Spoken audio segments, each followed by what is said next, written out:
www.attableek.com, the reviver of Iman.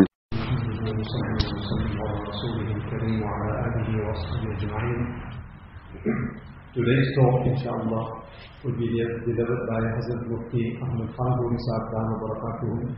Mufti Sahib is from India and is in fact presently the most senior alim, the most senior Mufti in the Indian continent. And inshallah he will address us. Hazrat is also teaching hadith and very, very prominent in the field of tasawwuf, in akhlaq, ilm al-akhlaq, teaching people the proper Islamic character, advising people, reforming people. So it's important that we pay attention. The talk will be in Urdu, but I will give a summary in English thereafter for about 10 minutes, inshallah ta'ala, and we hope that people will facilitate it.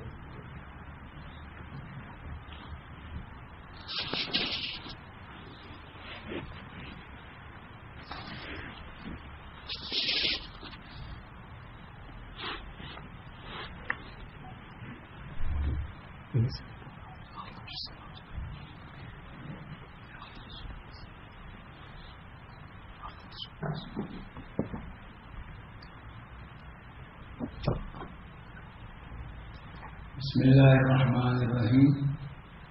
Alhamdulillahi Rabbil Alameen. Wassalatu wassalamu ala Sayyidil Anbiya'i wal Mursaleen.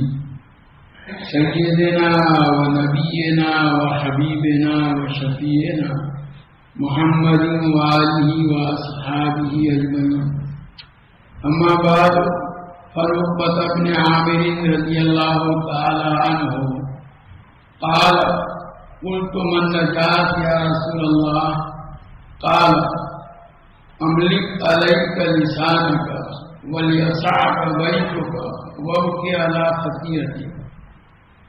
حضرت عقبہ بن عامر رضی اللہ تعالیٰ عنہ ایک صحابی ہیں، فرماتے ہیں کہ میں نے نبی کریم صلی اللہ تعالیٰ علیہ وسلم سے عرض کیا کہ اللہ کے رسول جہنم سے نجات حاصل کرنے اور جہنم سے بچنے کا کیا طریقہ ہے؟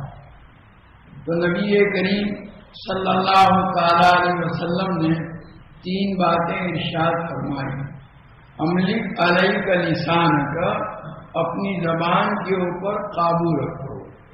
زبان یہ اللہ تبارک و تعالیٰ نے جو نعمتیں انسان کو عطا فرمائی ہیں ان میں بہت بڑی نعمت ہے، لیکن ضرورت اس کی ہے کہ اس کو صحیح طریقے سے استعمال کیا جائے.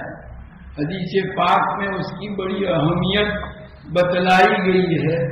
نبی کریم صلی اللہ تعالیٰ علیہ وسلم کا ارشاد ہے کہ جب صبح ہوتی ہے تو آدمی کے سارے اعضاء زبان کے سامنے گر گڑاتے ہیں، عاجزی کرتے ہیں کہ ہماری سلامتی تیرے اوپر موقوف ہے. اگر تو ٹھیک رہی تو ہم ٹھیک رہیں گے، اگر تو آڑی ٹیڑھی ہوگی تو ہمارے لیے مصیبت ہے. گویا زبان کی حفاظت پر انسان کی دیگر اعضاء کی حفاظت کا مدار ہے. نبی کریم صلی اللہ تعالیٰ علیہ وسلم فرماتے ہیں کہ جو آدمی اللہ تعالیٰ اور آخرت کے دن پر ایمان رکھتا ہو اس کو چاہیے فَلْيَقُلْ خَيْرًا أَوْ لِيَصْمُتْ، یا تو اچھی بات کہے یا پھر خاموشی اختیار کرے. اگر اچھی بات نہیں بولتا ہے تو چپ رہنا چاہیے. ویسے امام غزالی رحمۃ اللہ علیہ نے احیاء العلوم میں انسان کے مختلف اعضاء سے جن گناہوں کا صدور ہوتا ہے ان گناہوں کی تفصیل بیان کی ہے. اس میں زبان کے گناہوں کا جہاں تذکرہ کیا ہے وہ فرماتے ہیں جرمہ صغیر و جرمہ کبیر. یہ زبان اس کا سائز تو بڑا چھوٹا ہے لیکن اس کا جرم اور اس کی خطرناکی بہت زیادہ ہے.